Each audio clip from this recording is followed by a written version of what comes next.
एक राजा था जिसकी 12 सुंदर बेटियां थीं। वे एक ही कमरे में 12 बिस्तरों पर सोती थी और जब वे सोने जाती तो दरवाजे बंद करके ताले लगा दिए जाते थे। लेकिन हर सुबह उनके जूते बिल्कुल घिसे हुए पाए जाते थे, मानो वे पूरी रात नाचती रही हों। और फिर भी कोई यह पता नहीं लगा पाता था कि ये कैसे हुआ या वे कहाँ थीं। तब राजा ने पूरे देश में यह घोषणा कर दी कि यदि कोई व्यक्ति इस रहस्य का पता लगा ले कि राजकुमारियां रात में कहाँ जाती हैं, तो वह व्यक्ति उन राजकुमारियों में से अपनी पसंद की राजकुमारी से शादी कर सकता है और राजा की मृत्यु के बाद उस राज्य का राजा बन सकता है। लेकिन जो कोई भी कोशिश करेगा और 3 दिन 3 रात के बाद भी सफल नहीं होगा, उसे मौत की सजा दी जाएगी। जल्द ही एक राजा का बेटा आया, उसका खूब मनोरंजन किया गया और शाम को उसे राजकुमारियों के बगल वाले कमरे में सुलाया गया। वहां उसे बैठकर देखना था कि वे कहाँ जाती हैं। कोई भी बात राजकुमार के सुने बिना ना गुजरे, इसलिए उसके कक्ष का दरवाजा भी खुला छोड़ दिया गया। एक राजकुमारी उसके लिए जूस का प्याला लेकर आई। राजकुमार ने जूस पिया, खाना खाया और जल्द ही सो गया। जब वह सुबह उठा तो उसने पाया कि सभी राजकुमारियों के जूते घिसे हुए थे। दूसरी और तीसरी रात भी यही हुआ। इसलिए उस राजकुमार को सच का पता न लगा पाने के कारण मृत्यु दंड दिया गया। उसके बाद कई और राजकुमार आए, लेकिन उन सभी का भाग्य एक जैसा था और सभी ने एक ही तरह से अपनी जान गंवाई। अब उन्हीं दिनों एक सैनिक जो युद्ध में घायल हो गया था, वापस अपने घर जा रहा था और उसी देश से गुजर रहा था।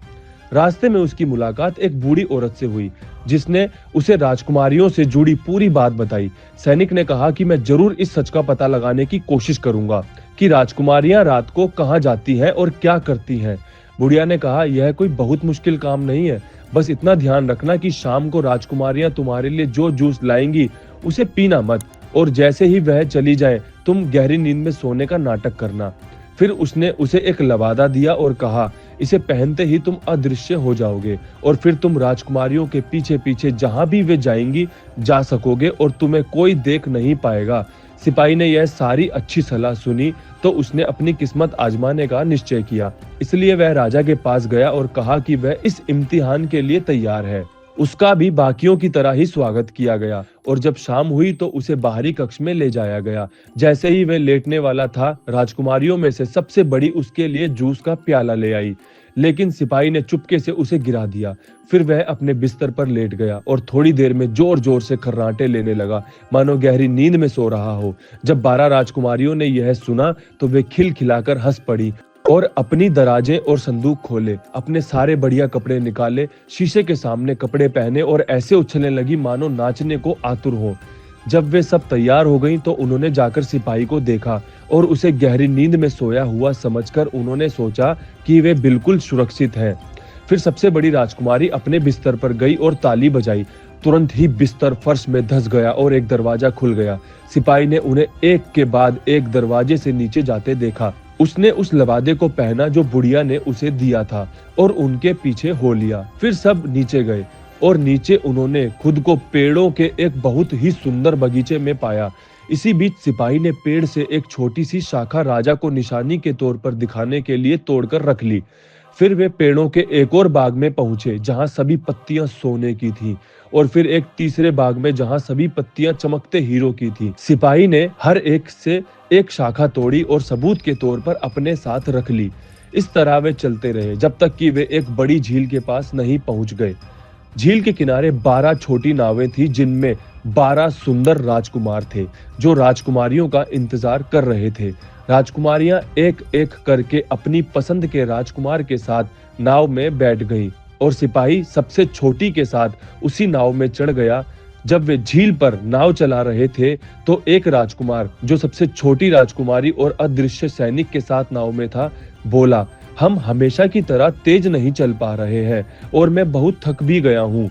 आज नाव बहुत ही भारी लग रही है, मुझे पता नहीं ऐसा क्यों हो रहा है। यह सुनकर सैनिक मन ही मन राजकुमार की हालत पर मुस्कुरा रहा था। झील के दूसरी ओर एक सुंदर रोशन महल था जहां से मधुर संगीत सुनाई दे रहा था। वहां वे सभी उतरे और महल में गए। प्रत्येक राजकुमार अपनी राजकुमारी के साथ नृत्य कर रहा था और सैनिक ये सब कुछ होते हुए देखता रहा।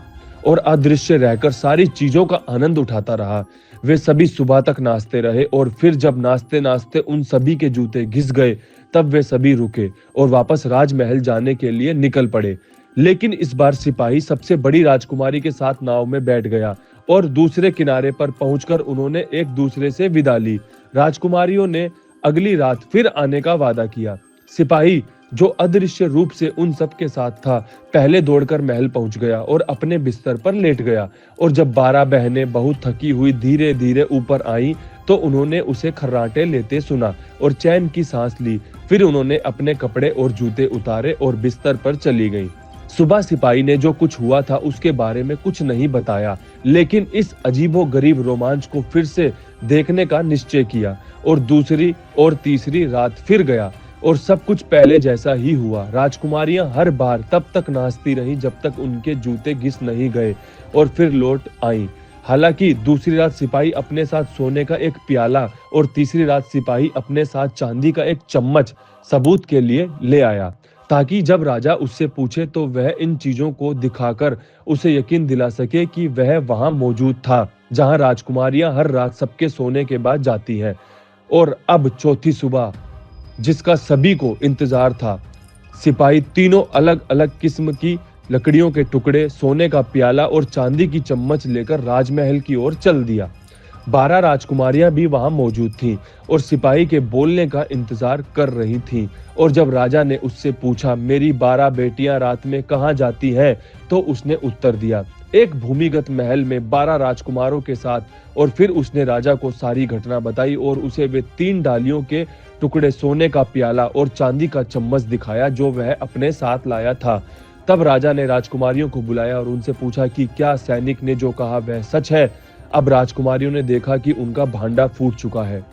झूठ बोलने का और सिपाही की बात को नकारने का कोई फायदा नहीं है, तो उन्होंने सब कुछ कबूल कर लिया। और राजा ने सैनिक से पूछा कि वह उनमें से किसे अपनी पत्नी के रूप में चुनेगा। तो सिपाही ने उत्तर दिया, मेरी उम्र ज्यादा है, इसलिए मैं सबसे बड़ी से शादी करना चाहूंगा। फिर राजा ने सैनिक का विवाह अपनी बड़ी बेटी से कर दिया और उसे अपना उत्तराधिकारी भी चुन लिया। तो दोस्तों, यहाँ होती है कहानी खत्म। अगर आप सबको कहानी पसंद आई हो तो लाइक और सब्सक्राइब आप कर ही लेंगे। फिर मिलते हैं अगली कहानी के साथ, तब तक अलविदा दोस्तों।